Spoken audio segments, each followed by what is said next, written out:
Hey guys, welcome to the 29th show of the series Fridays with xhu98, and we're glad to have all of you here. And yeah, it's just another Friday afternoon.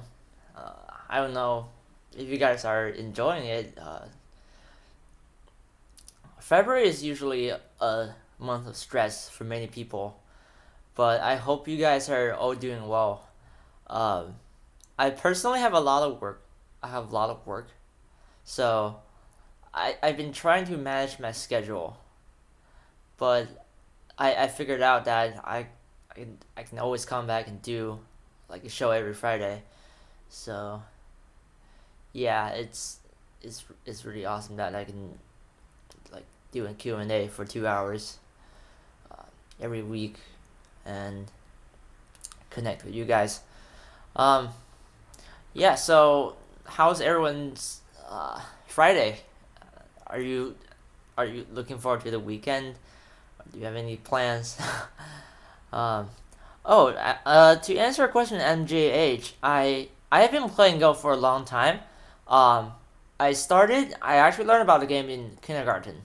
So, but you know, there were real life issues, and I had to drop out of Go for like very every so often. So, this is actually my 14th year playing Go, but it's not like I've dedicated these 14 years to Go entirely. I am more active in this recent year, however, because I don't want to call myself like an active Go player.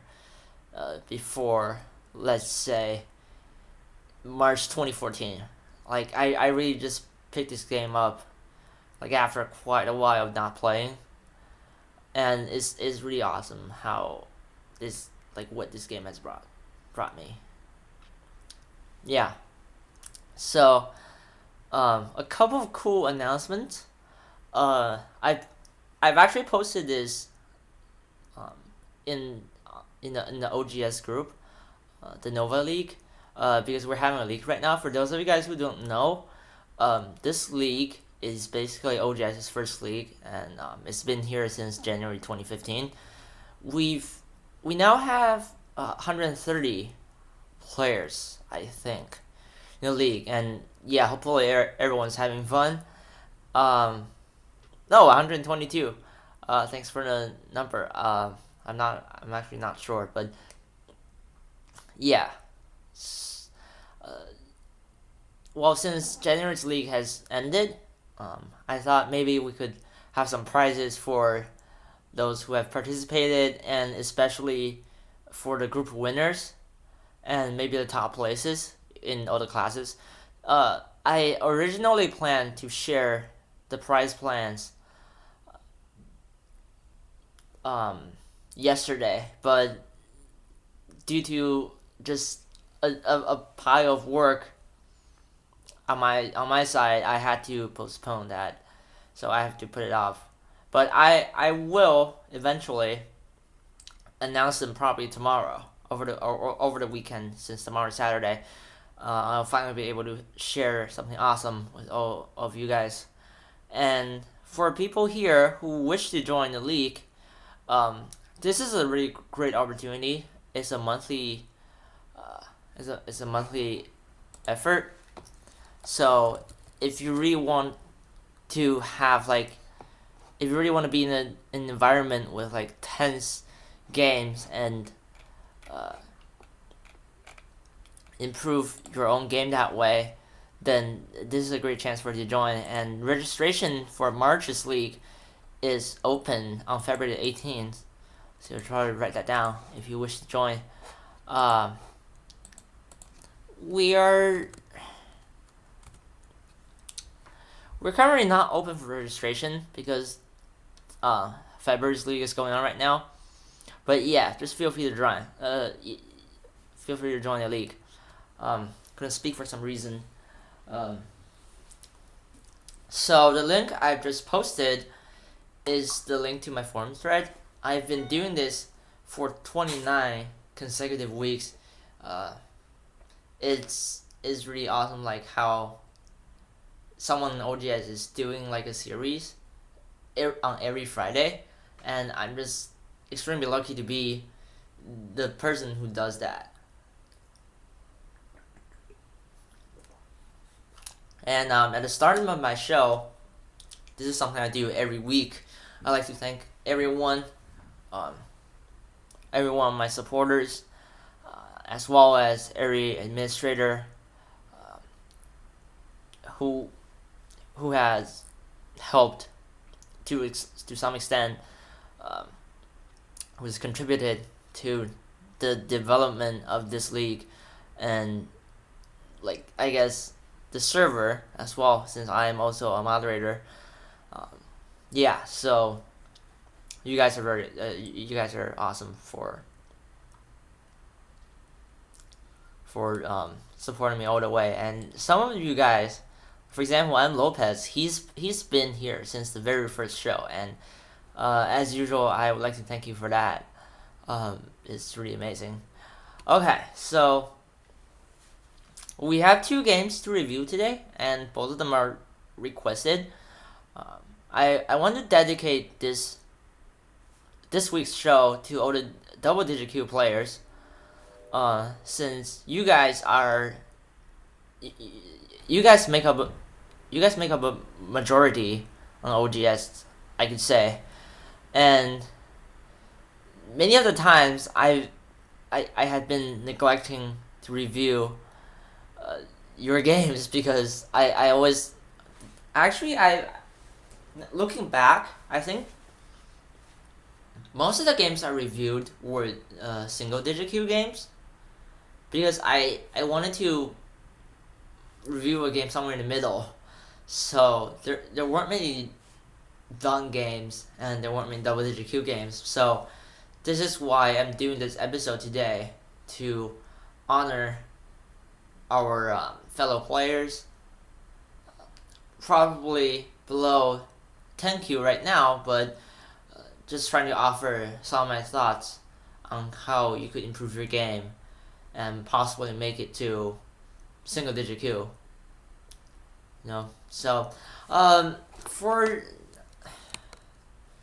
alright, I think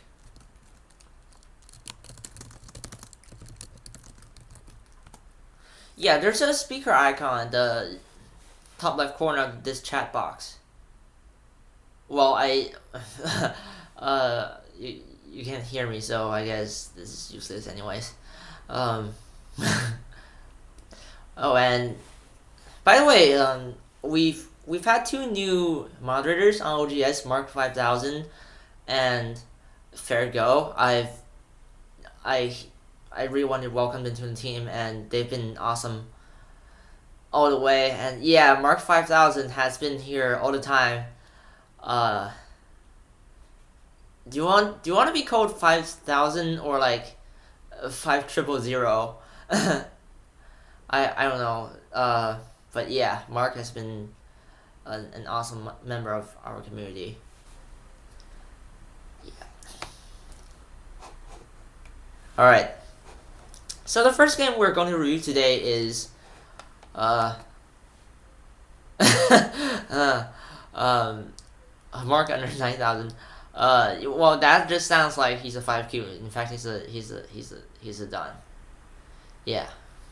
So the first game we were going to review today is a game in J2 class between Fudogami and Lytics. I think Fudogami is here today, and yep, that's him saying hello to all of you guys. And this was a very close game, and I promised earlier in the week to review this game on my show, so that's why we're looking at this in the first place. So Black and White started with Nier and Zay, were the double star point openings. Fair enough, and everything's going normal here. And in return, White played this Joseki in the upper right corner, so this is like a pretty nice symmetry right now. Yeah, and that it's fair enough, and I can definitely understand like why it chose to like just play the move at c6.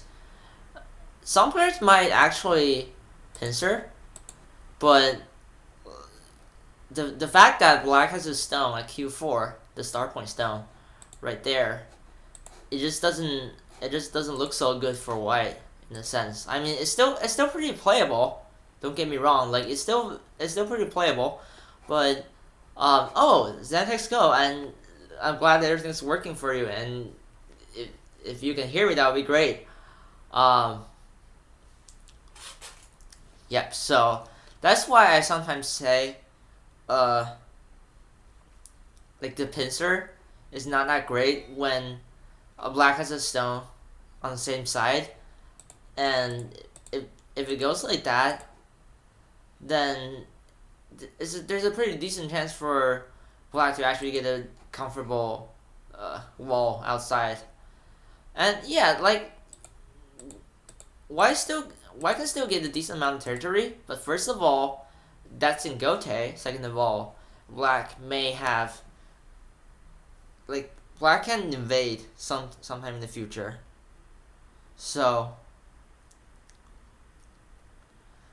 that's why I say I would prefer like the simple response here. And another one of the Josa keys is actually just like this one. White plays the one space high extension, and this Josa key is pretty playable too. Sometimes you see black extend here, and that's also a very good option. All right, so let's see what happens after the symmetry, and I'll be checking something real quick. So at this point, does anyone have any questions I can answer?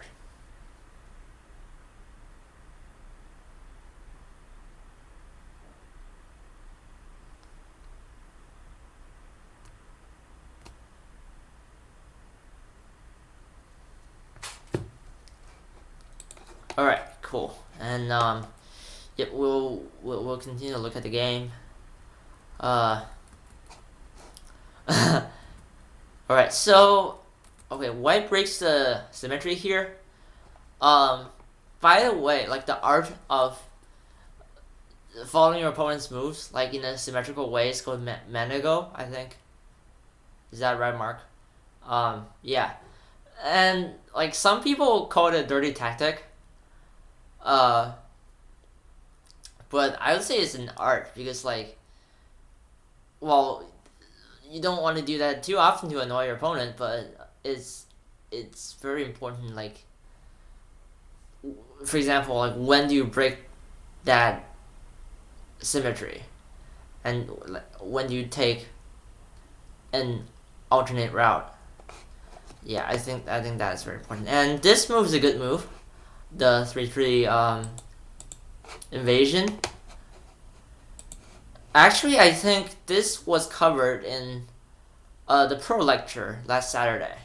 Did any of you guys go to the lecture? And well, I hope it was a lot of fun for you guys. The reason why you don't see that lecture on YouTube was me, because I was trying to record that, but there was something I messed up. Yeah, so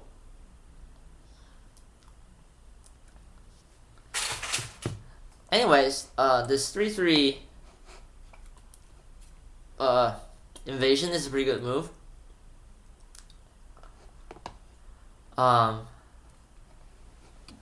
many terms I don't understand. For I think in this week's show, I was just like try to explain them slowly. And oh, no, notorious. Well, we covered nuclear Tetsuji. What do you mean by nuclear Tetsuji? Or maybe that's actually a term. Like sometimes I just yeah, I thought that was like a terminology. I thought that was a Go terminology that I didn't know. But yeah. Oh, okay. Oh yeah, yeah.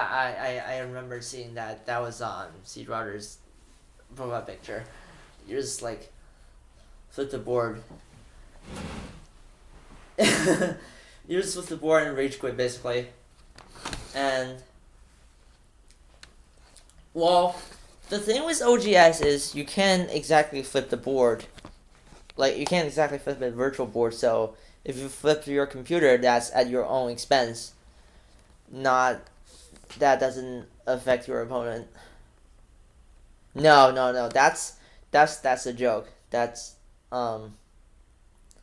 yeah. It's not good. Like you should just play the game in a courteous and friendly way.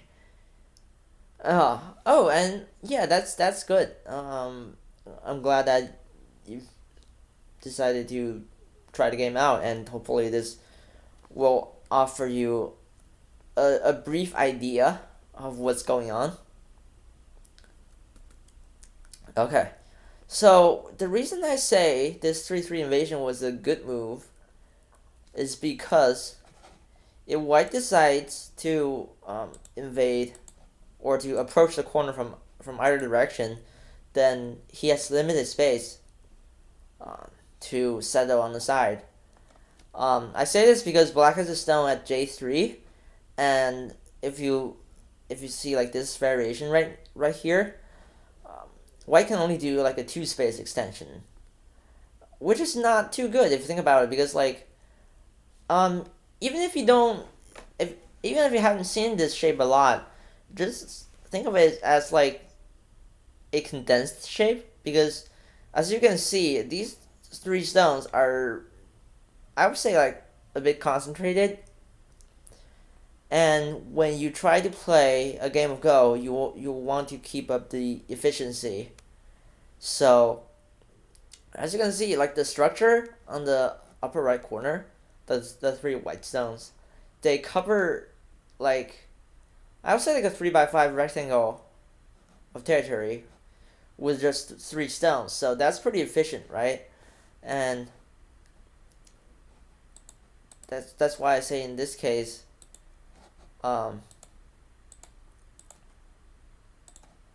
2-space extension for a 2-stone wall is not too good.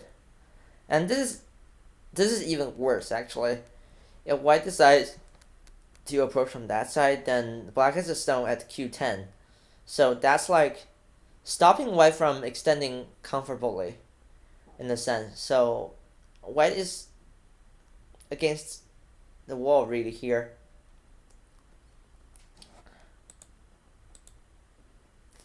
Yeah. So that's why the 3-3 invasion is the best option here, because you can just take a free corner basically, and most of the times in Sente. Well, like that's except unless your opponent doesn't want to respond.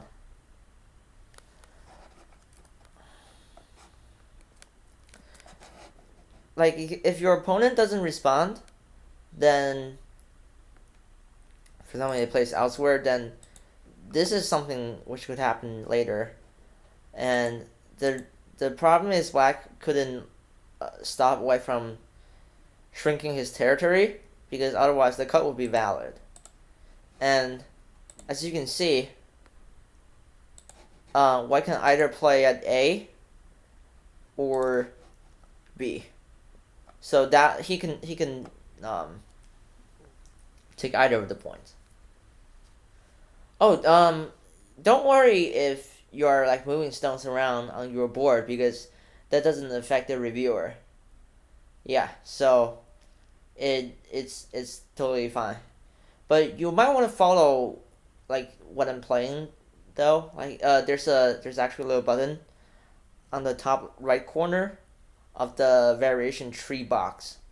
You see like the refresh button thing? Yeah, like if you click that, that will navigate you to the current variation I'm on right now. Okay, So Mark 5000 just commented, R4 is the correct direction for black. Um, there, that's actually a really valid point. Because, think about it, like, black is trying to defend either one of his sides. And at this moment, he can't manage both of them. So he's going to pick the better side to defend. In this case, if I draw this here, this side has more potential for development than this side, right? Since it actually has, there's a stone on the fourth line. There are also stones on the third line, so that's like a wider coverage of territory, if you like. Yeah, so I'm only talking about standard josekis here, because today I don't want to introduce too many like complicated variations. So this is all like basic and standard right now. Not this one. Yeah. So that, as you can see, everything is going completely normal, and the top right corner is a joseki. The bottom left corner is a joseki, and the bottom right corner is a joseki. So we're just going all standard here. And White decides to play this move, which is interesting. And as you can see, like, the intention of this move is clear, to expand White's territory. On the left side, but what I would suggest is, if White actually like just defended his own left side, that I think that would be a more solid option. Because, like, even if you let black get that jump, it's not the end of the world. You can still try to, like, reduce him. And most importantly, you have a moyo, or in other words, a framework for a big block of territory.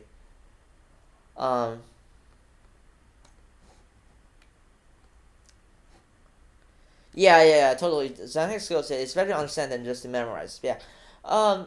What I would suggest is actually that you memorize some of the most basic josekis. For example, like that, the one in the upper right corner. Then, like, that's not very hard to memorize, and those are some common shapes you should try to remember.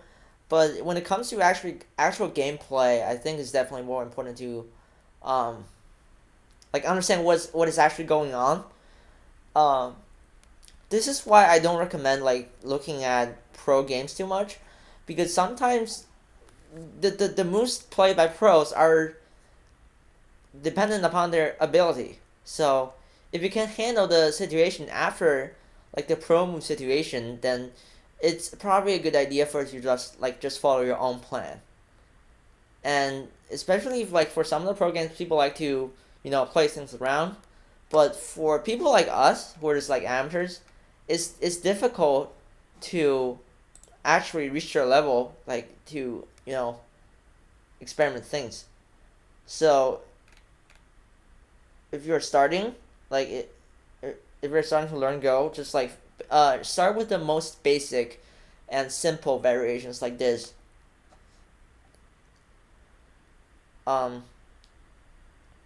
So this is what I would suggest to the DDK players. And once your level goes up, then, like, you can try different things and be a little bit bolder.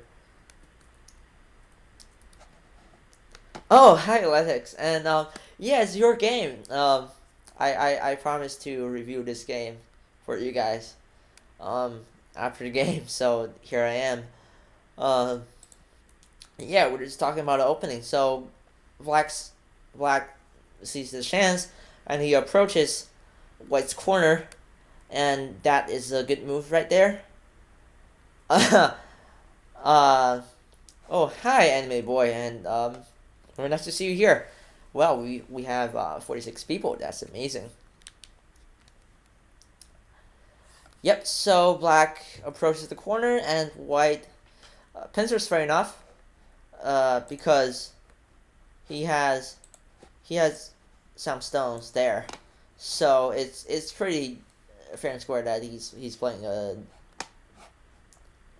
pincer. By the way, the pincer move is if it's a new terminology for you guys, it's basically a sandwiching move. I want to put it that way. So as you can see, I've been trying to make things like really basic today. So as you can see, this move just sandwiches black's c14 stone between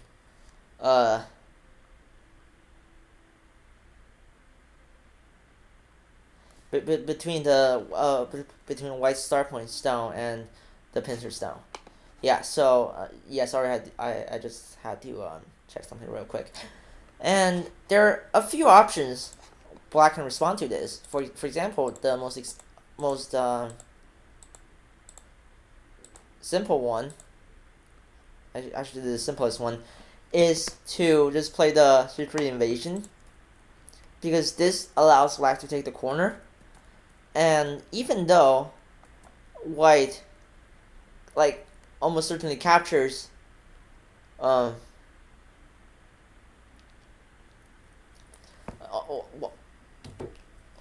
although white almost certainly captures the black stone on c14,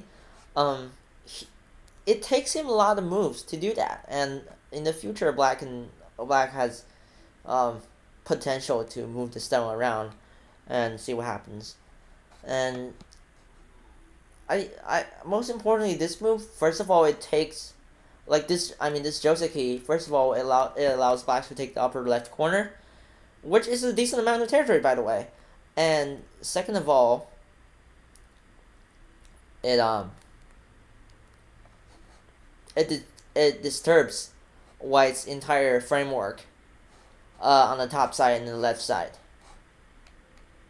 So does that make sense?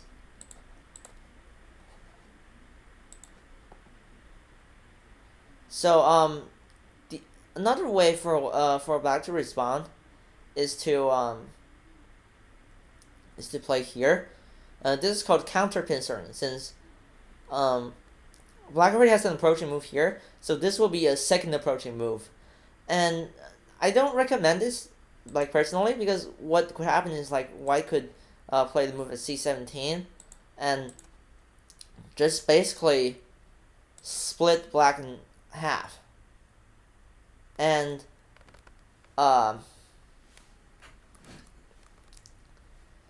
and since white has more stones on the top side and on the left side, black is really at a disadvantage here if he actually wants to fight. And alternatively, white could play this. That's also very menacing. So while white can make life in a corner, it's kind of troublesome for black. So if you don't want to get into trouble, then probably choose something else, something other than this double approach here. However, when white doesn't have stones at L17 and O17, just feel free to do that, because what will happen is, for example, black could take the corner, then that's very decent, and he could get at least half of the corner, and either on the left side or on the top side, he could get half of the deal. I'm Lopez. Could you refresh that? Yeah, because I'm not at the end of the game yet. So yeah. So does that make sense? So I was just talking about a couple of responses, a couple of possible moves for black after white's pincer move.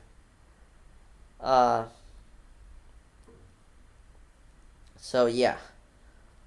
hopefully that made things clear.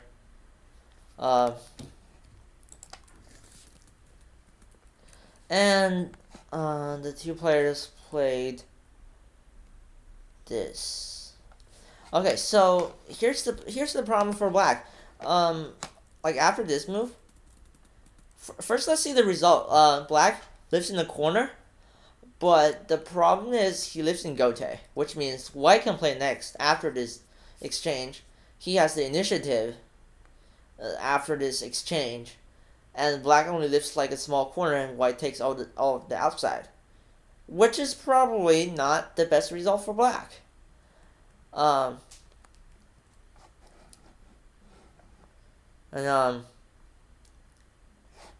Okay, it's no problem. So, one of the joseis for black is actually to play the hane at b16, and he could share half of the corner at least. And that would be a fair deal for black. Like even though he's in gote, he does live a comfortable corner. Or white decides to play this, then that's also a joseki, which white probably doesn't want, because he only captures those two stones, and black gets a really comfortable corner, and white's top side is white's territory on the top side is also destroyed in a sense. So I don't know if I like that, but the problem is, see, like if we look at this variation, what I could do. So this is a technique I've been sharing with you guys for quite a few times. It's called order manipulation. Basically, you change the order of the moves, and to a more familiar or easy to analyze situation. And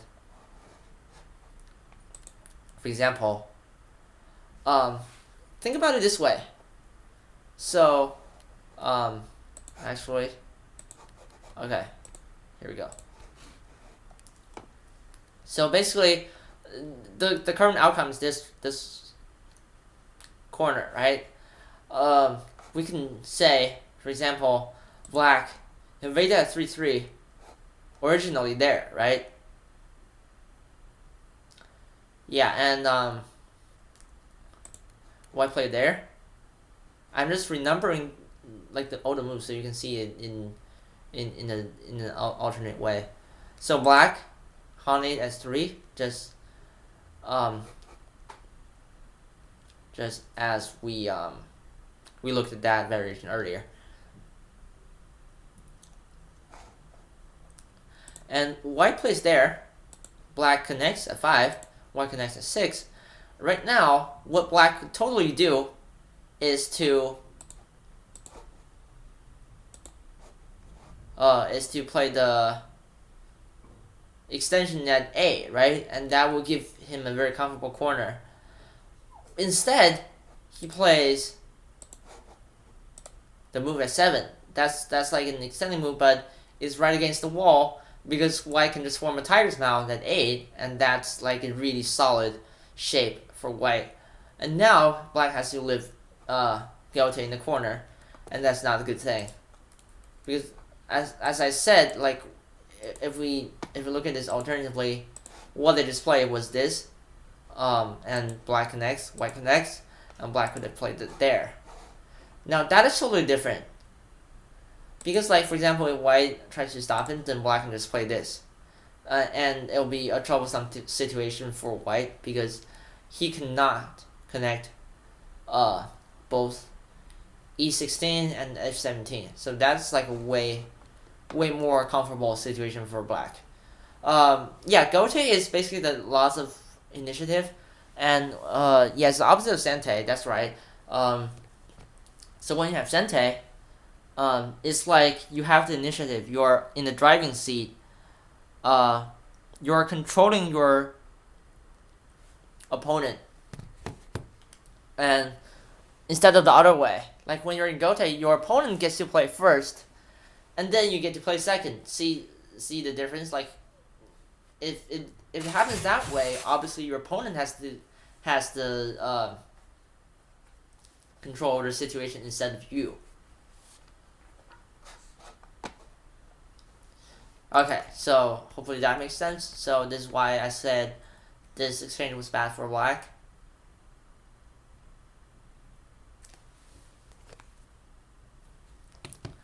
And white goes on to reduce black on the bottom side, and that was pretty successful. And see, like, black responding here, and that's like a gote move, because this is another example, because black didn't really need it. Well, I mean, black didn't really need the move at 05, because his wall is like strong anyways, right?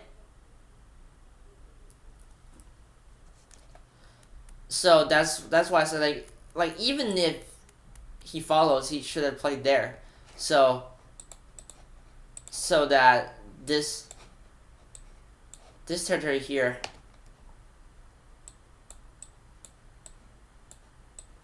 is expanding, right? So, like, or well, he could just play there, and well, oh, that's what happened in the game. He could just counterattack, basically. Oh, hi, Echo. Oh my god, so glad to have you here. Yeah, I just came up with that randomly. Yep. So just for your information, we're reviewing 2 DDK games today, and this is an episode I dedicate to all the DDK players or double-digit Q players, since I usually just review all the down games and the SDK games. And I really want to touch on some of the basic stuff. And yeah. Oh, that's awesome. And yeah, and feel free to like add stuff as I go, because you're a 5 done, and I'm a 3 done. But yeah, hopefully I'm my remarks don't sound too dumb to you. But yeah. Yeah. That's good. But yeah, like, this is what I'm saying still holds. Like, even if I'm not a pro, like, this should look pretty like straightforward to all of you guys, right? Because see, like, right now, black extends. What was I talking about? White expands at M15, and that's let me change the color. See, so white is hoping to establish a wall there, and see the difference, because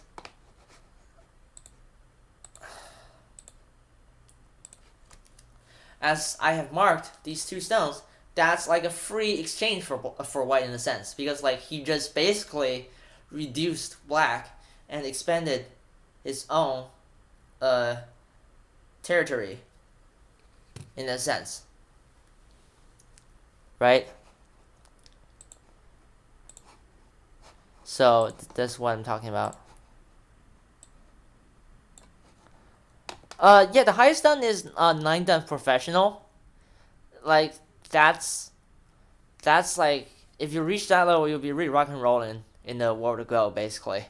You have to win the world title in China, I think. But yeah, there's no 10 done, but there's no 10 done for currently, and there's actually a tournament in Japan called Judan. I think it stands for 10 done, but it's just a title. It's not like an actual rating. So yeah.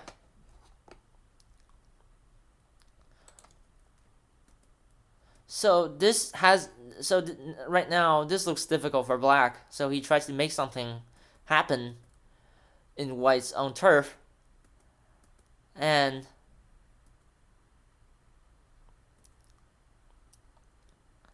As you can see, he's Black is trying hard to expand his own territory, which is good, by the way. But at the same time, he's really sacrificing these two marked stones right here, because like his previous invasion, or not invasion, like his escape, was kind of tough, because he is surrounded by walls of white stones, and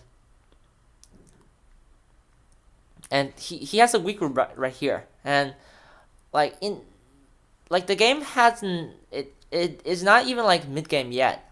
It's going to be mid game soon, but before that, you really don't want to give your opponent like a weak group to prey on, and that's the worst thing possible, I guess. Like, if, for example, if you guys are playing a game and you're like just starting up, and all of a sudden you give your opponent like a weak group to attack, then your opponent could quickly just get into the driving seat and attack this group. For example,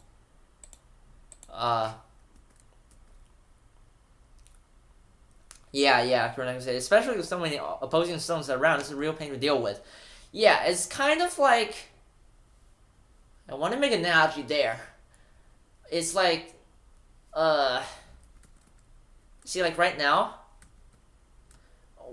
White already has so many surrounding stones. It's kind of like an escape from Alcatraz, in a sense. It's almost impossible. So, what what Black should have done is, like right now, is to just probably give up on those two stones and try to make something happen here. And he could play this, or he could play something like there. So at least he has a wall in the center, and like even though he has lost two stones in White's territory, is essentially White's turf. So there's no like major loss really from Black. So like you just basically move on. And if White wants to play here, for example, to defend his own territory, then you can come back and do something like there, right? Or you can, for example, do something really aggressive. Then you're building things up like really quickly, right? You have walls there. And even though you're, where is it?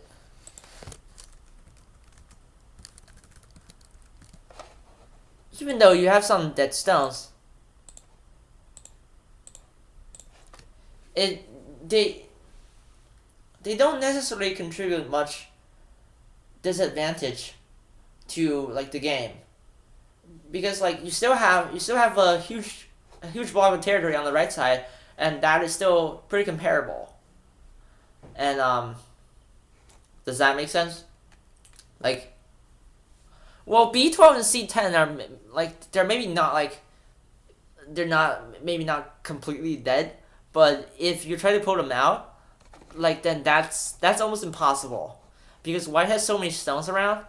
And for example, if you want to expand, if you want to settle down the side, then that's like really hard, because you can only get up to like one space. Yeah.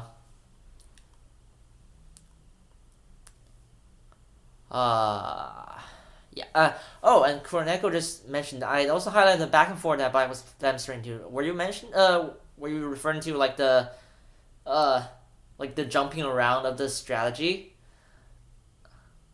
Yeah, I definitely felt that way, because like Black was trying to, for 1 second he was trying to like invade. For another, like, next, see, like right now he's suddenly, there's a change of plan. He's now trying to escape from Alcatraz, basically, and that's very difficult. Because White, as I mentioned, White already has so many surrounding stones. It's kind of difficult for him. And by the way, this wedge move could be reconsidered because like black could play like the Atari here, and then that would be a tiger mount. It would be a comfortable shape. And this is not so easy for white, even though black is in serious trouble. Maybe he could eventually figure out a way to live in white's territory, and that would be a terrible thing to happen for white, because like it's your own territory, and um, all of a sudden uh like it's black's territory because uh he has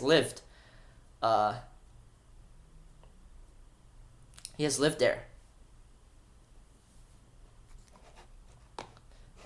Now, so after, sorry, I was just checking something real quick. I was actually like checking the scores of the game. Yeah, okay. All right.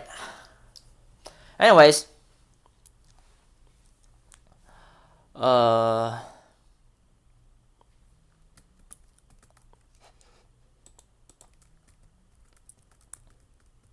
so did that make sense to you, like for all of you guys?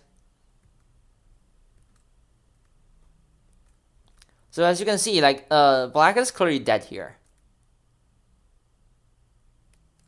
Yeah, well, I was checking. I was thinking about the game while streaming, and yeah, uh, I sometimes get distracted by that. So yeah, now the game is over. Yeah.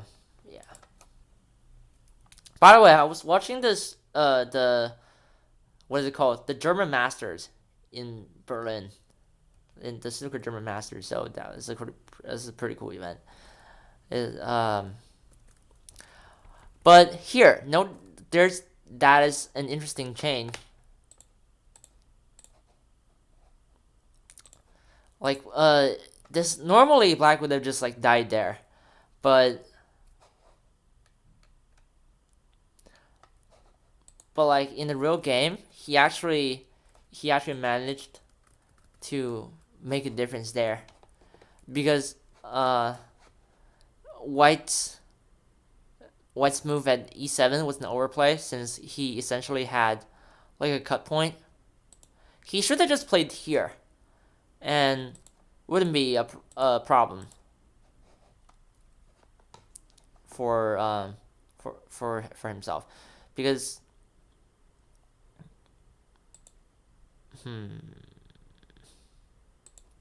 yeah, for example, that doesn't work. That black can just escape there. This is tricky, actually. But like, anyways, even if black escapes,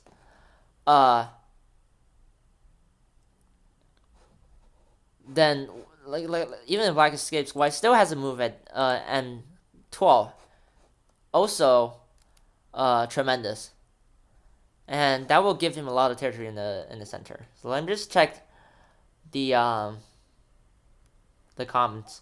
Kuroneko said essentially had to be careful to distinguish between gentle commitment to reduction and incorrectly switching to something else. Yeah, that's right.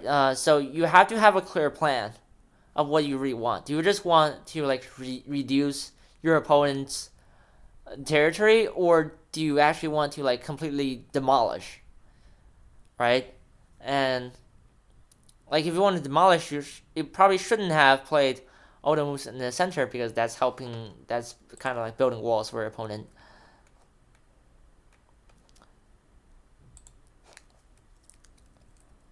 That's I am looking at a Jesus variation there. Yeah, it's true that like black could push, but like when this happens, white could just defend.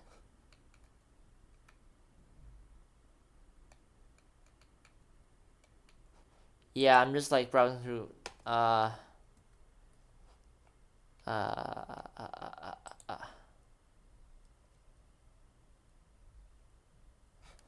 Oh, yeah. That's the well.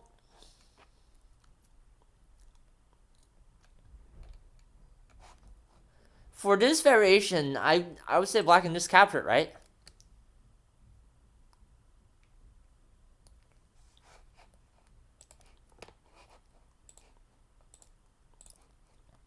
And if he plays there, then like this is still difficult for black because white has a steady wall on the top side, and like you're basically you're still surrounded by a ton of white stones essentially. And for example, white could play that, and it's more complicated though because there's no clear indication. But I think okay, the wrong move here is white's e9 because like that's allowing a double target from black. So yeah, that would cause complications for white. So you want to make it simple, and for example, if you just connect there, then you don't have to worry about black pushing and cutting because now that's just Atari, and he can do nothing about it, right?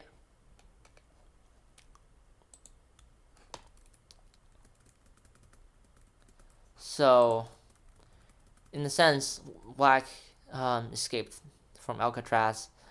Unbelievable, but okay. So here's the deal. After oh, that's the problem, Kronik.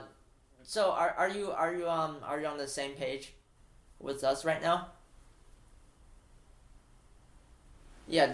Sometimes sometimes there are problems. Like the review that just doesn't get synchronized.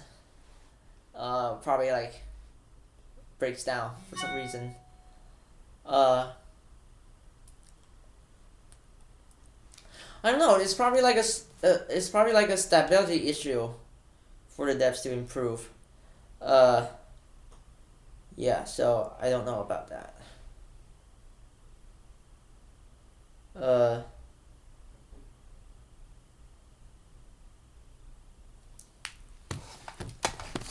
yep.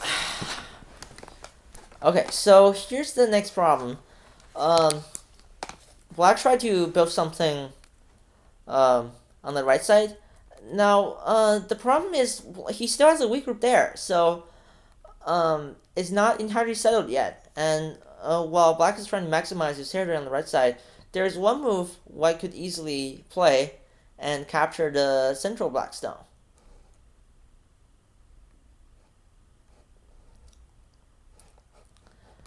That's right. And yeah, as M. Lopez pointed out, and of course, Nadas mentioned, uh, there's the Hana here, and this M12 is really powerful because it basically separates Black's group from his right territory, and that's really an awful thing to happen for Black because he doesn't. There isn't much room for him to make two eyes. And for example, this is what happened.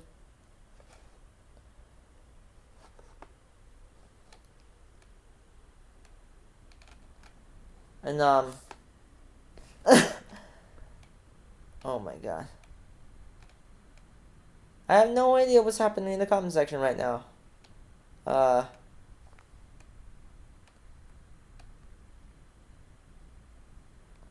Oh yeah, yeah. That's we have purple names. I have a purple name because I'm a moderator, and Kuroneko is a moderator as well, and Mark 5000 is a new moderator, and Lopez is a moderator. Oh, so we've got a squad here. That is very awesome. Even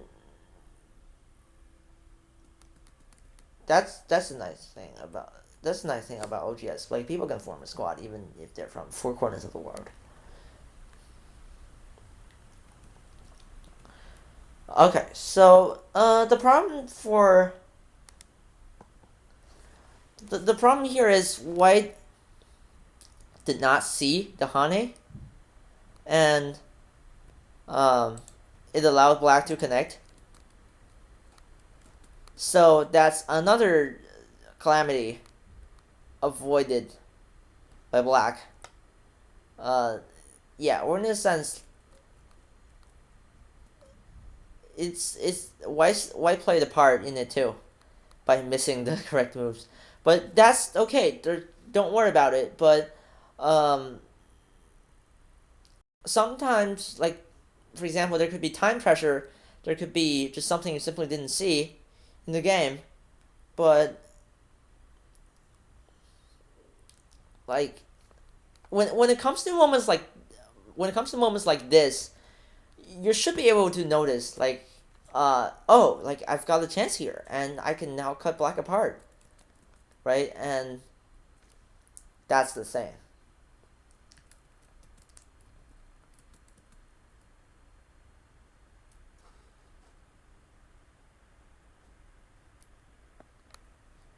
Um oh, that was just a discussion of like all the colors on the usernames. For example, like yeah, that's a quick detail we can definitely share. Um, so if you're a regular player, your name is blue, and if you are a moderator, your name is purple, and if you are a supporter, then you get that bright golden name, and yeah. Oh, and look who's here, Lamata. Oh my god. Thank you so much for being here. And I haven't seen you for quite a while, man. And what's up? Just trying to say hi. And yeah. So here's yet another calamity for black. His group gets cut, and if he connects, this is still difficult for him because essentially he's still enveloped by white, and okay, maybe he has a chance of actually like living this one. Some curious things could happen, but like generally, what I would suggest is even if you can live in the center, what you don't want to get cut. So just like I sometimes I want to call this in the enclosing game because that's what this game really is, but I do want to call this game like the game of, you know, the game of getting strong in a sense, getting solid, and having good shapes. For example, white, as you can see, like white is cutting black apart, and his own shape is very solid and risk free. In a sense, like he doesn't have to worry about like getting captured by black. Instead, black is really the one worried here.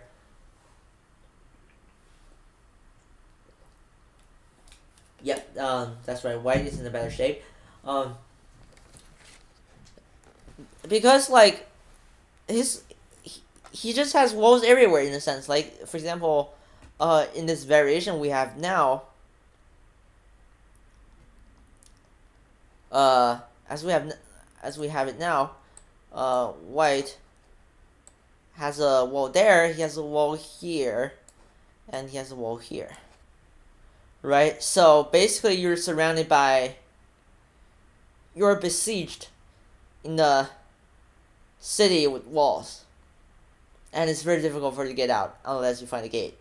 Right? That's like an analogy I would like to use. Yeah,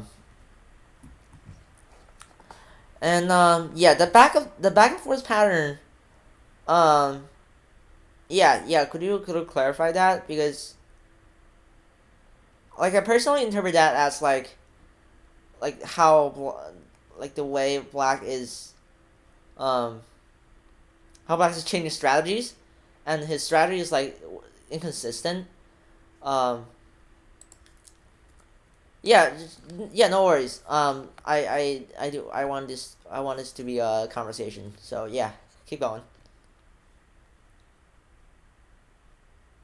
Yeah, I don't like to like make this a single sided affair, because yeah.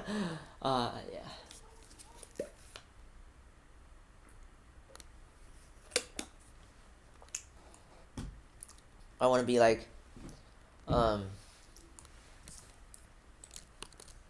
yeah, yeah, that's recorded. Yeah.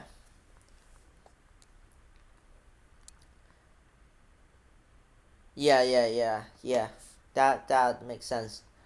So, let me just repeat what Kuroneko said. It means that Black is trying to do one thing, and then suddenly realizing that something else is getting hurt when he's attention, and switches to that. Um, it's not a yeah. In my own words, it's like a change of stress in a change of strategy, and in the game, you don't want to do that too much. You want to keep one consistent strategy going, and instead of like constantly switching their plans, because what could happen is uh your previous plan could contribute negatively to your next plan.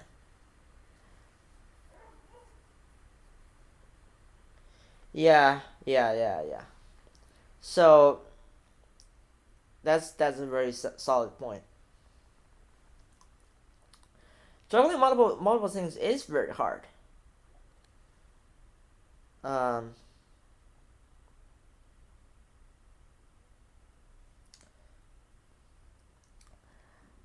Oh no no no. That's a very solid point. And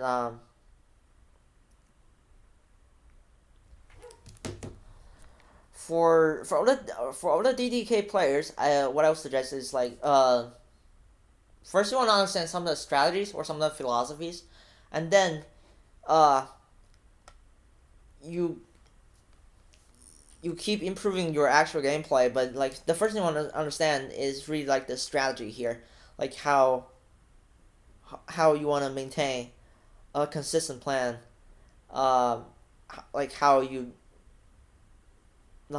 establish a blueprint of your game, right? For example, the blueprint of for black could be like just keep reducing white's territory and expanding his own territory, or go just dig in and destroy white's territory.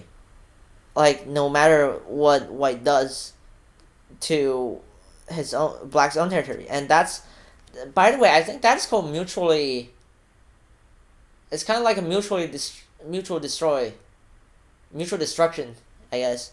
Yeah, and there's also mutually building.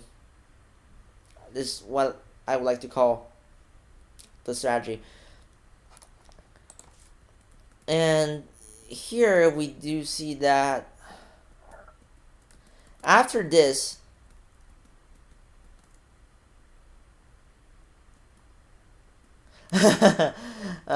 yeah. After that loss from black, we could see that like the points are. It's once again a close game, because white has grabbed basically a huge chunk of territory on uh, in the middle, and black well black does have a really solid right side, but this game is close, and sometimes yeah it can be hard to count, but uh, for now I would just like to suggest that you play your best end game no matter what,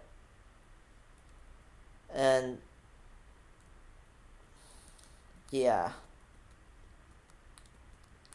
So let's see what happened there.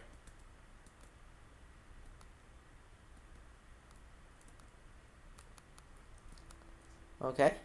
Okay, so this is going pretty normal so far, and white plays this interesting monkey jump move, and now um, this looks like a really cool move, and sometimes like it could be very, very irritating, because like you have an open skirt on the second line, and suddenly your opponent just like digs in from there. So my question for you guys is, how does black refute this move? So you can share your variations, and well, like in this case, well, like usually, for example, usually the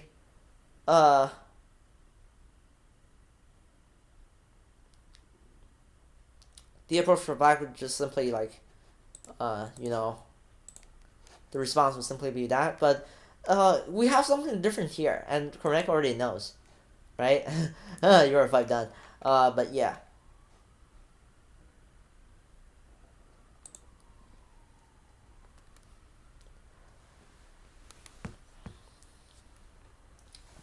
Okay, so some Terrapass asked, could you explain the point of monkey jump, please? So basically, it's a really effective strategy when you try to like reduce some of your opponent's territory from the second line or the first line.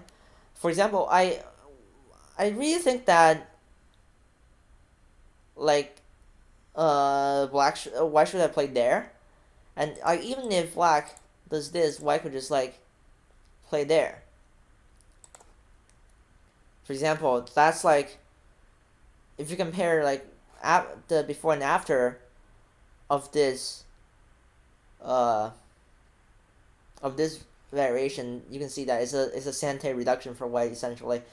And when you choose your monkey jump, you want to make sure that first of all it works. Second of all, it gets white Sante. So yeah, so my question is, what could happen if white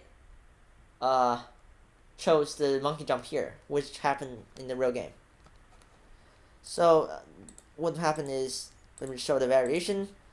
Black would play this. Now, if white tries to go further, for example, in this way, then you see the problem?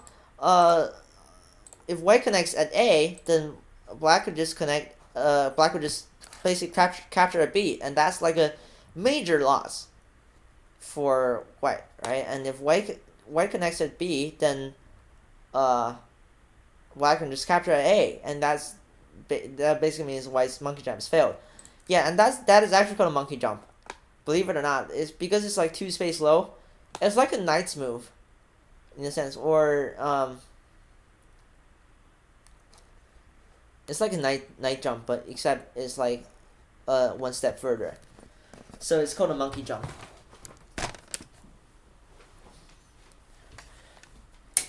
Yep, and it is highly effective. But when it comes to a situation like this, white has a cut point at Q2. Black could take full advantage of that and stop white from actually reducing. Exactly. Even monkeys should look before they leap. That's a very good summary, actually.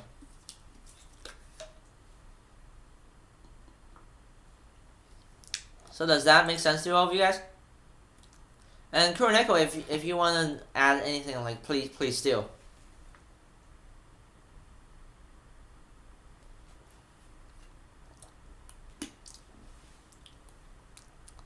As I take a drink of water once again.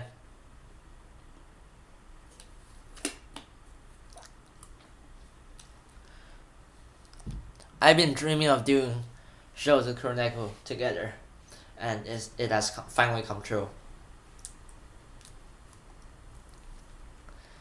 Yep.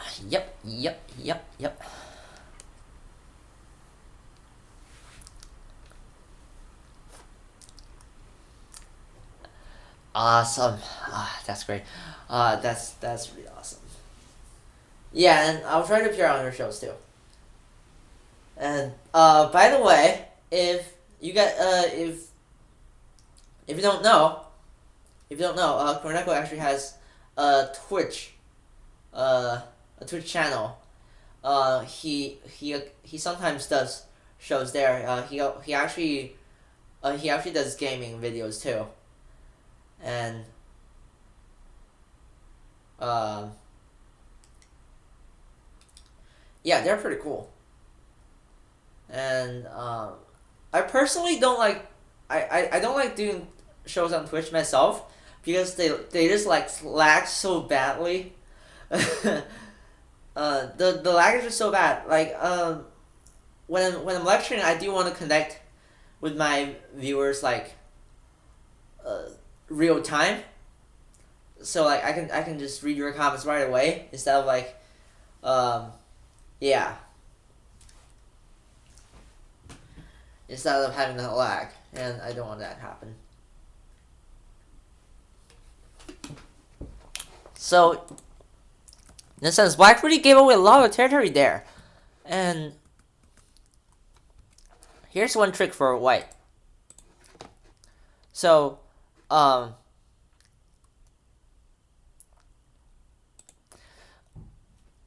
good move for White to consider is actually this move. It looks like White has made an eye, and if Black plays here, then like White doesn't need to fix anything inside his own territory, right? Because the point at let me just mark those actually. These points will just all be White's, right? There's no additional moves needed. However, when you play this move, Black will actually play here, and that is significantly different because White has a lot of stuff to fix, right? And when it comes to occasions like these, or for example, if White connects, then Black can just make it a connect and die situation, and that's not too good.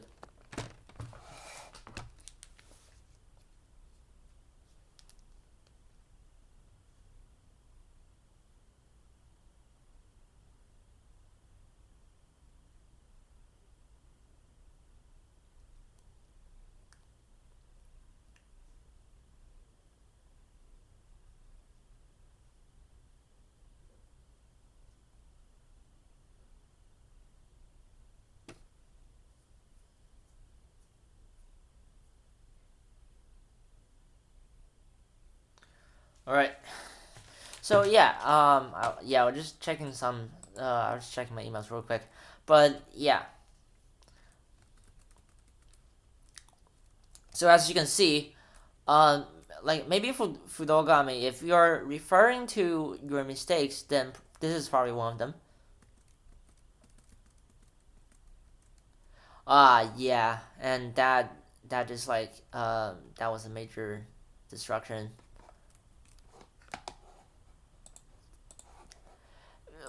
Like what you should have done is like this, so you still get a corner, and just move on. Basically, just move on from your mistake. But yeah, I just saw this and it sucks. Oh, but on the other hand, uh, Black didn't notice that. Like, oh, this game so dramatic.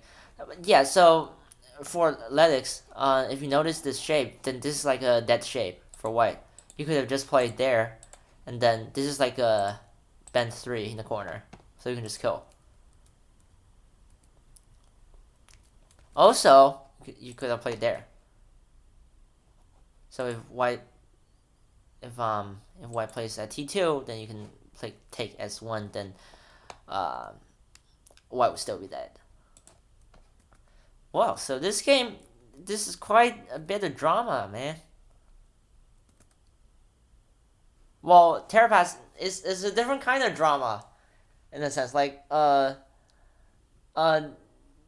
players don't miss things like these, like normally, but it's a different kind of drama, and I'm not saying that DDK games are less exciting, like they're equally exciting, right? And Yeah, normally, because even the top professional players could miss like a single Atari. Some of you guys have probably seen the Lee Seido game. Like he battled so hard. The game was like 372 moves, and he just missed that. Um, he just missed that Atari, and basically he just lost the game on that blunder. Yeah, so that's why I say normally dumb players don't mess up. They tend to focus on like their mistakes are more subtle. But I'm not saying that. Yeah, that was just cruel. Like he's fought 6 major codes, and it's come to a move 370. It would have been a close game. He just ignored the Atari, and then he just lost. And there's also another game I saw. I think it was like a ladies event.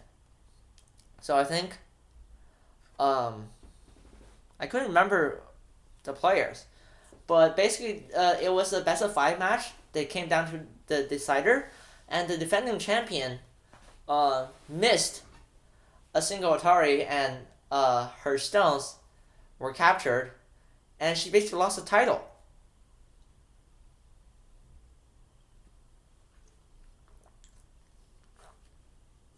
Yeah, it was so tough. It was so tough, and as a challenger, obviously this is like competitive go. You're gonna take whatever comes to you, but it's just a cruel game sometimes. Like even the top players can mess up, and that's okay. Like so for all of the double DDK players, don't worry if you make mistakes, because that's just part of the learning. And it could be way worse than this, right? So don't get frustrated. Please don't get frustrated. I've heard from like people on OGS. I've talked to them. They sometimes really get frustrated and they want to do quick go, and because they've made a blunder, and this includes myself. I have made blunders too. Like you say, I'm a 3 down. I win a lot of games and I lose some of the games too, but and sometimes they're really stupid, and I just want to quit go. But please don't do that, because that's just part of the game. And like next time when you see a situation like this, okay, now you know that you're not gonna mess up from there, right? You can just play this, and that entire corner is yours, and you probably the game is in your bag, right? So the next time you see this, remember your mistakes, because like some of the mistakes can be they could really hurt, but on the other hand, they will just become really striking advice, right? Yeah, totally. Nados said mistakes are just free private lessons. Yeah, and I totally agree with that.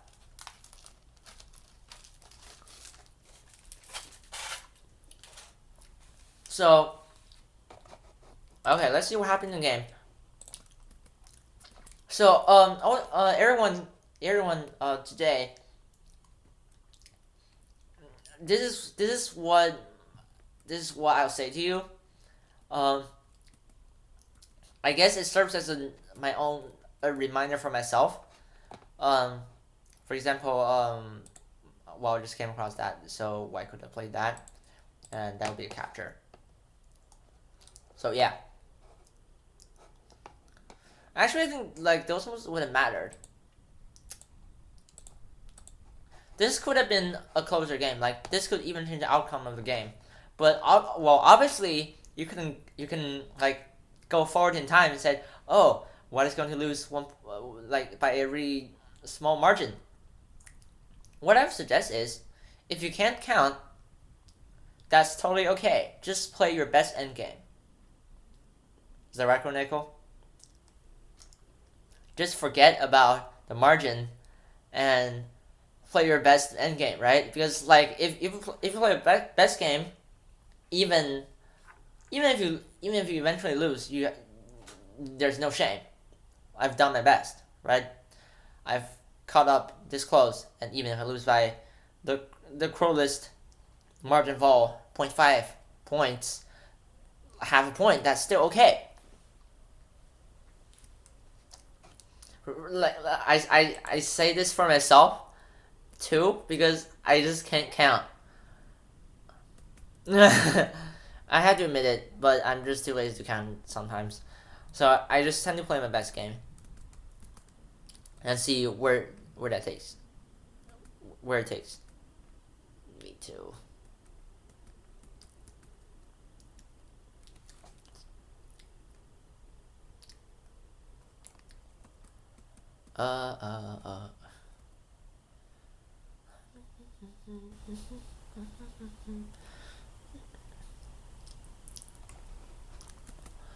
So that's the end of the game, and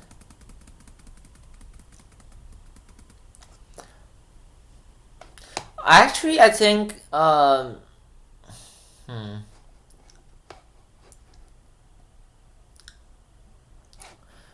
just to point something out, like Black would have thrown in or just connected there, because that the bottom left corner is not entirely done yet. But yeah.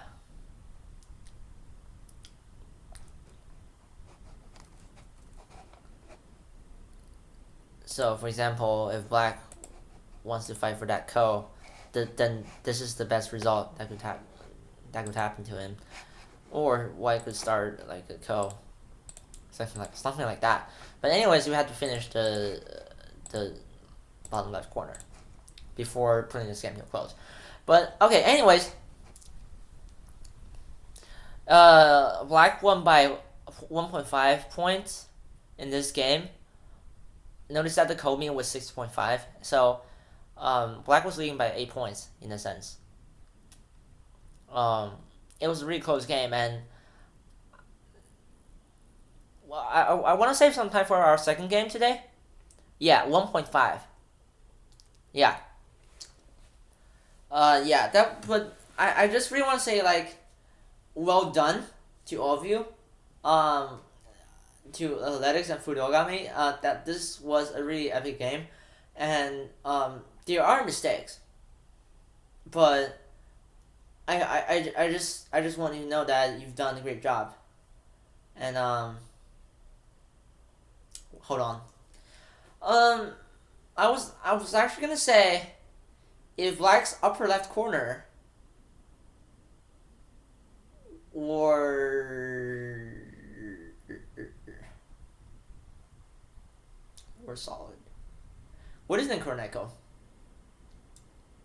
Is this like a, I don't know, like just a flash thought. So what if White plays there?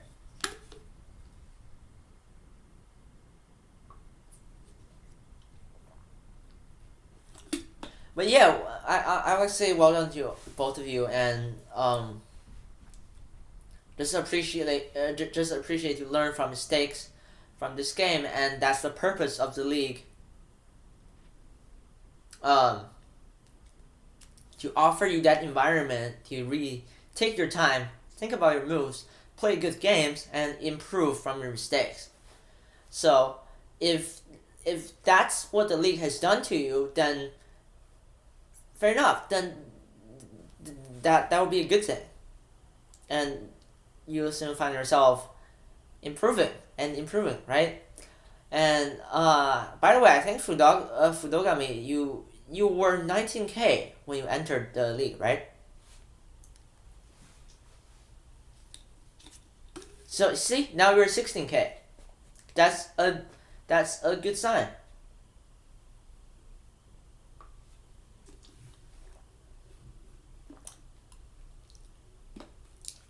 Many of the players actually have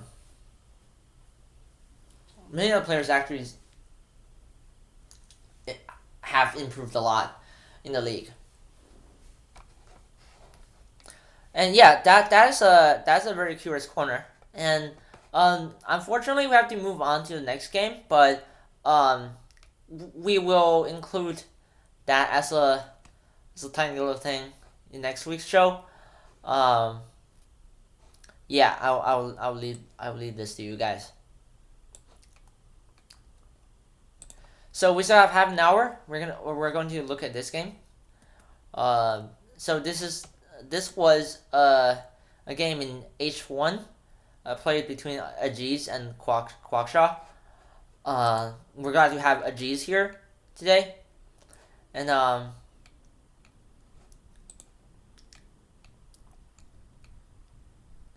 yeah, definitely.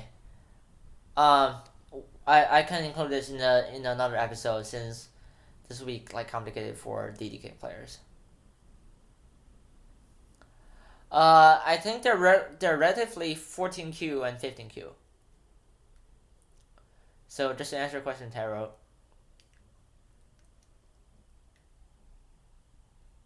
Yeah, and by the way, this he has been supporting my show a lot. So hey, there's a shout out from me.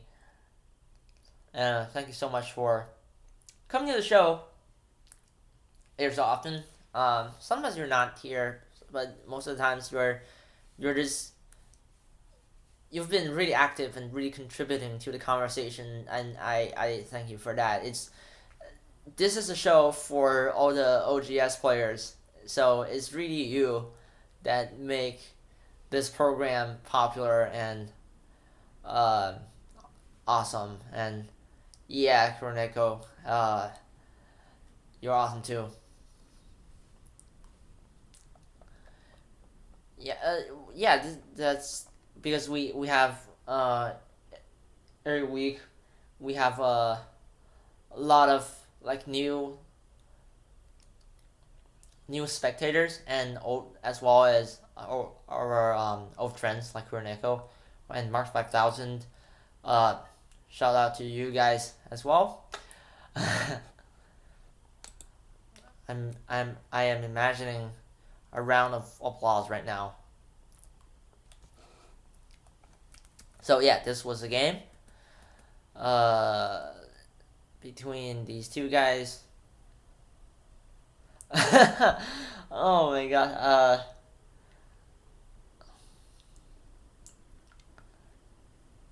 Yeah, I think Mark 5000 is what I read out. But yeah, I think let me just browse this really quickly. Uh, oh, it's actually called the Gun 8. Believe it or not. That was okay. That was very interesting. All right, so we still have about 20 minutes. So, geez, I apologize if that's like too short for you. But we generally do like a very detailed review, and we do a quick review afterwards. So, but I do want to cover like both of the games. So okay, but for this review, I actually want to ask you some questions. So, um, what are the things? What are the moves you think you could have improved? And let's start from there.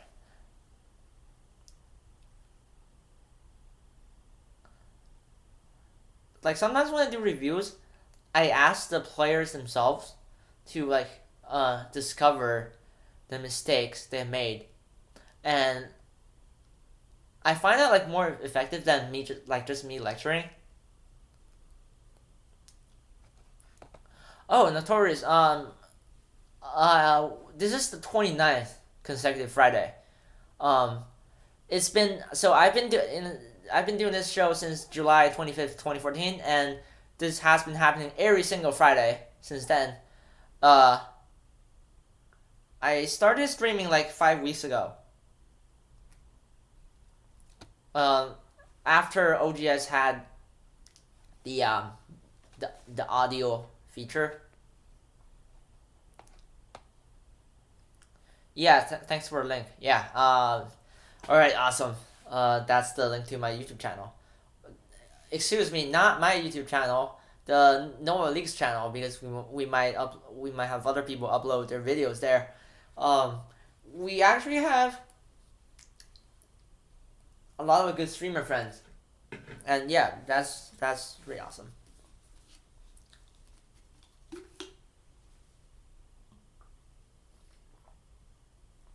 My throat hurts. So, geez, are you still there? Because like I really want to give you a chance to talk about like the game. So I find like personally I found the sensei interesting. And well, fair enough. Black is two sides, white is two sides. Nothing wrong with that. And oh, and Corneco and Mark 5000 don't hesitate to add anything, if you wish.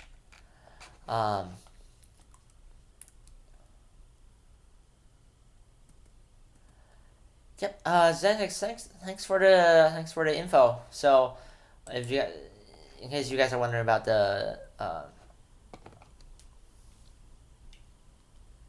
you guys are wondering about the ranks of the players. So, this 3-3 response was interesting from Black. Because I'm not seeing that a lot. Like, usually what would happen is Black would just, like, for example, play there. And that's, like, a really solid option for Black, since, like, he has a potential invasion at c8, right, in the future. Maybe not now, but in the future. So, if White doesn't spend a move on that, Black could invade in the future. But if White spends an extra move, then it's sent for Black. So yeah, fair enough. Shouldn't be bad for Black at all. So, geez, do you have any concerns, like, when you're playing the game? So, like, do you think there are places you could have improved? It could have worked out better?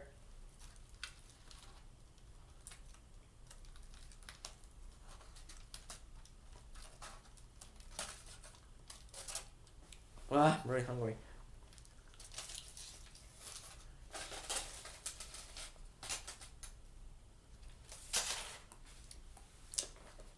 Feel free to share variations, guys, if you want.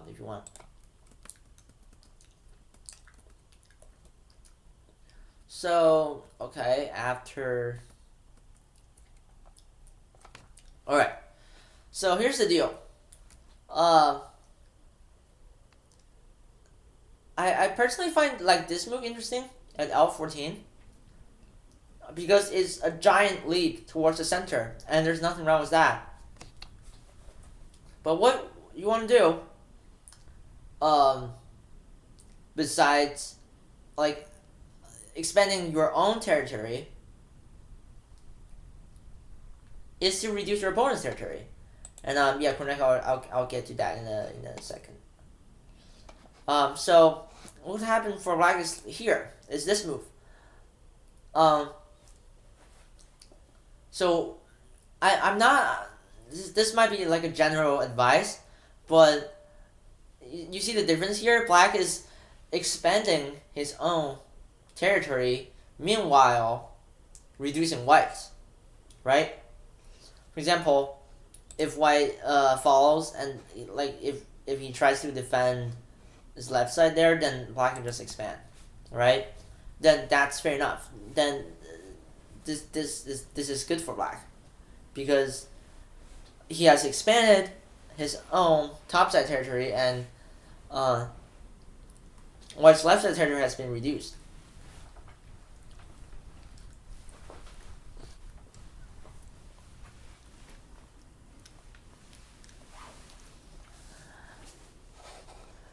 Okay. So let me just look at what you wrote. Something Black can ask, what does R3 offer in comparison to things like R4, R5? Okay, that's a good question. Okay.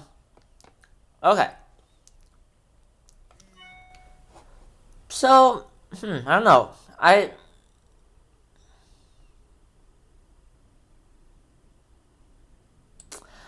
wouldn't say R4 is like too different from R3, since it's basically still like it's an iron pillar.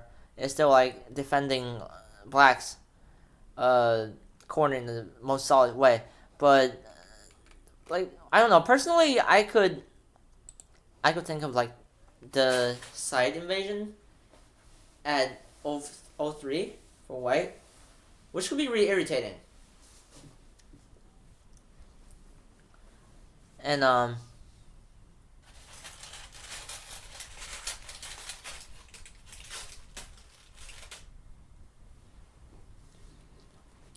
yeah, but then again, if White invades there, then Black has nothing to worry about because he can just like partition White in half.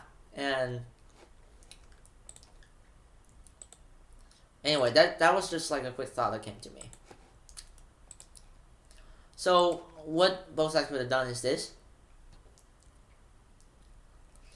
Well, I wouldn't say like this was like a significant self-reduction, because it's I wouldn't call that like too significant, but a self-reduction is a self-reduction. The problem is, like after you have R4, you can attach there. Then that would be like a thing to consider later on. However, if you play the move there, then you don't really have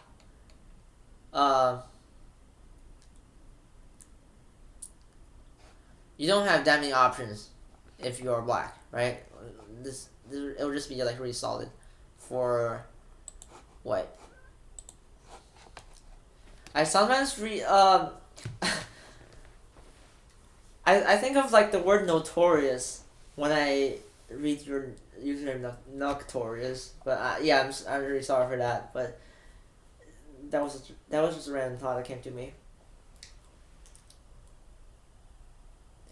Yeah. It made me think of like the word nocturne, right? That's something that happens at night. So you're probably like a really cool ninja who just like hangs out on the evenings.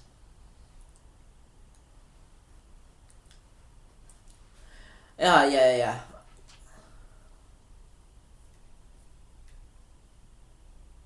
C3 is okay. So we talked about R4 and R5. R4 and R3. So I want to talk about R5 a little bit.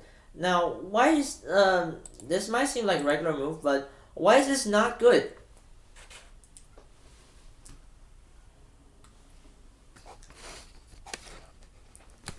The answer is really simple, because by playing at R5,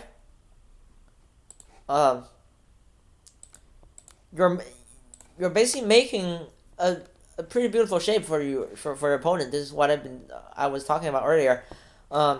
Three space extension, a 2-stone wall, and that is ideal for White. And basically, you are helping White build that, and now you're in Gote.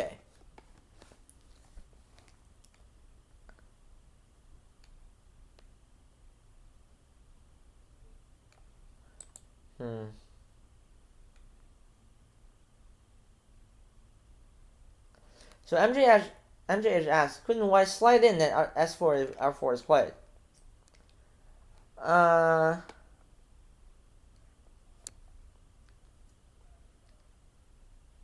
Yeah, exactly. Yeah, Kuroneko said, worst Black can block an X-ray to keep White out of the corner. So even if you try to invade, it's in Gote. and most importantly, black can get most of the outside. I actually don't recommend. In this case, I actually don't recommend like the S. I don't recommend S5 that much because like that could just increase complications. Then like white might be able to take the corner, and since white has a cell on the right side, there isn't much black can get from that exchange.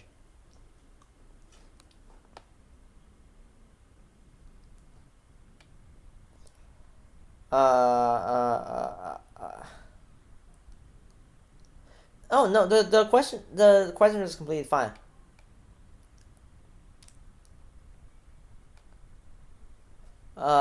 Yeah, those are very good questions, and I appreciate them very much. Yeah, uh, that's like the way you learn, right? And yeah, S3 is like a basic defense, and that's good. Yeah, this is black is outside. White might have the clamp as S2 in the future, but it's not no big deal. Black still gets the most of this right here.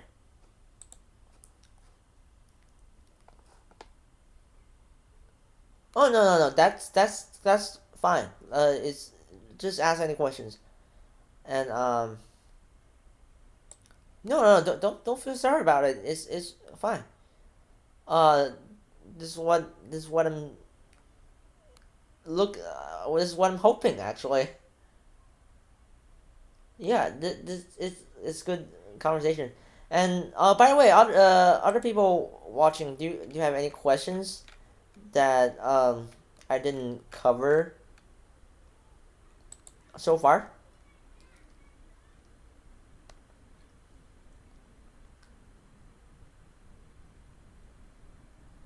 Oh yeah.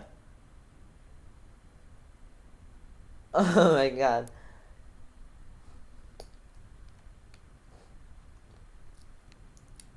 Notorious asks, so I think C3 or C4 will be fine, just like S3 or S4.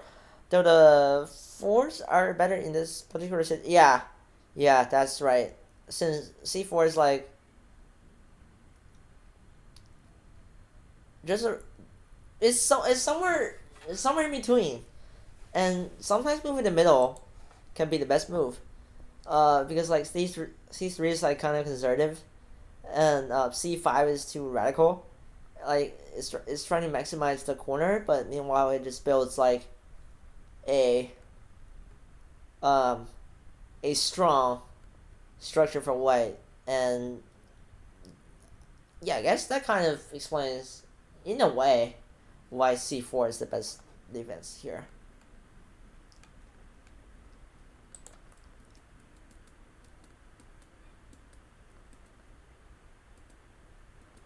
Yeah, I do have to go in like 5 minutes, so I'm sorry, geez, if I can't cover the entire like the game. So I'll just try to speed things up a little bit because yeah, it's Friday dinner. Can't wait. Yeah. um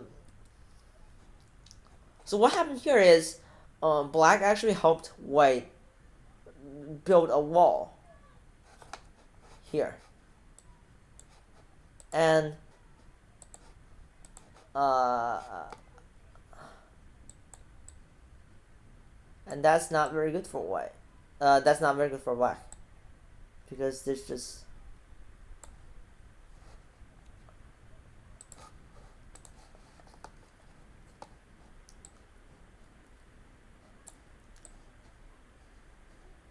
gives white much pleasure of making territory, in a sense. Uh, mhm.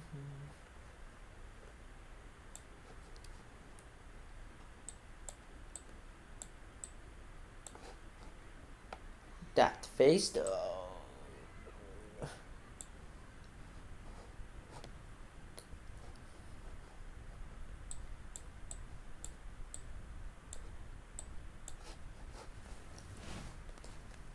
Yep. Oh, Clockshot, nice to see you here. Uh, yeah. Um, yeah. I was trying to review your game, then probably have to go. Really soon. So, uh, yeah, just a little trying to cheer you up.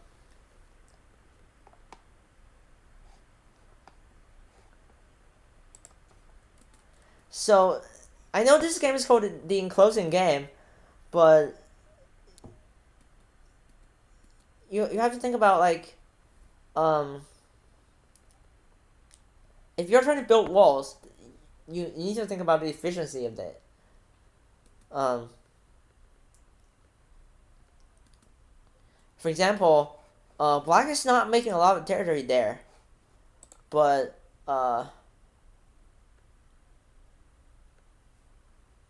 on the other hand, uh, he on the other hand, White has built a wall on the right side, which helps him, build some stuff there.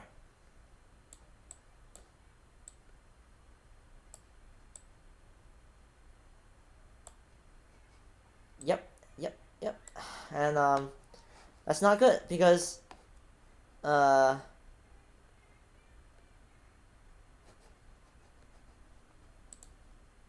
Because Black's shape on the top side is like it's kind of like congested. It's a little bit over concentrated, and that's what you don't want to do.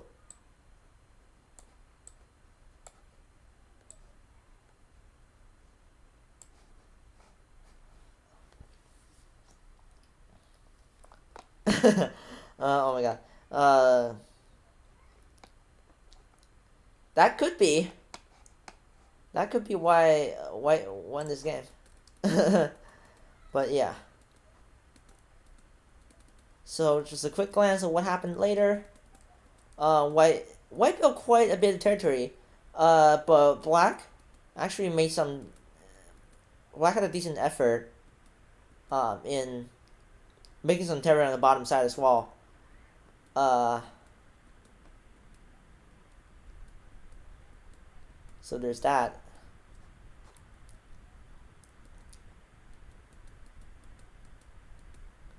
So, and in the later part of the game, both sides had chances. For example, I just want to point something out real quick. Like here, this was a golden chance, uh, for Black to actually to make a major damage.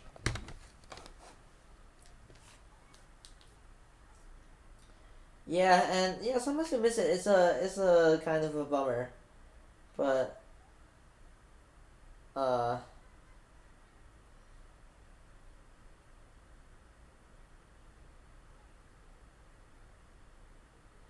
But yeah, this could have been a chance for Black.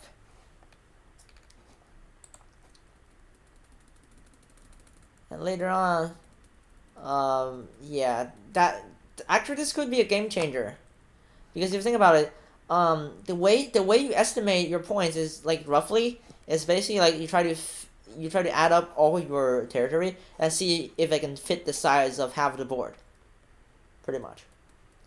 And after this, yeah, there wasn't much. And this wasn't the entirety of the game, so I omitted some moves in the later part. But White eventually won by 24.5 points, if that's right. Yeah. Yeah. That's true too. And on the board, this can actually be estimated by like palms. You can just like put uh, how many palms you have for like in terms of territory. Well, this is not happening on OGS because like the board on your screen is probably like the size of your palm. But still, you can try to estimate in multiple methods by multiple methods. For example, rectangular estimation and like the half board fit. That'll also help. Um, yeah. So does that make sense to you guys?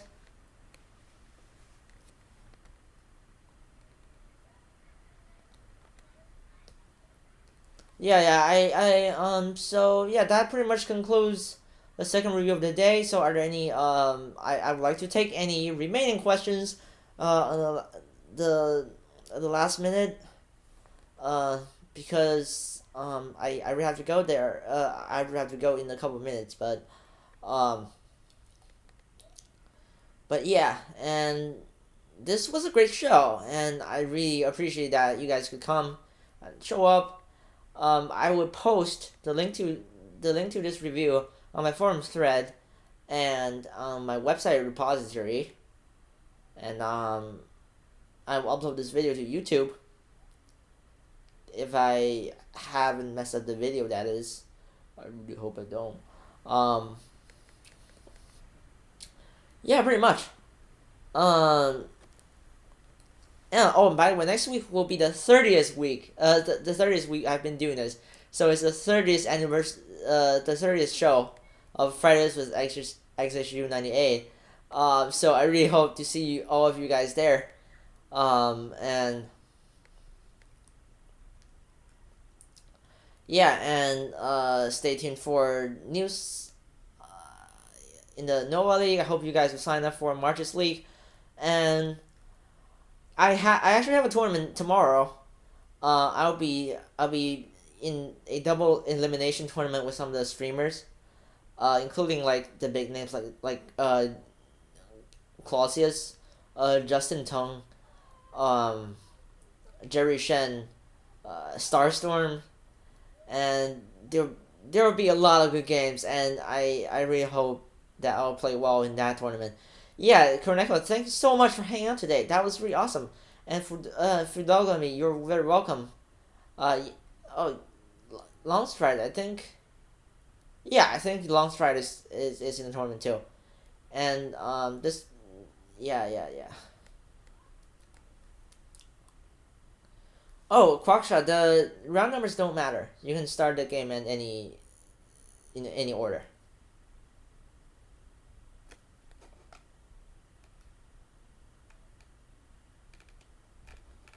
So, alright, so that's all for this week's show, and I'll try to upload the video on YouTube, and you can find an archive of my previous 4 shows from show number 25 to 28. It should be on the Nova League's YouTube channel. Thank you guys so much, and have a nice Friday night, and happy weekend.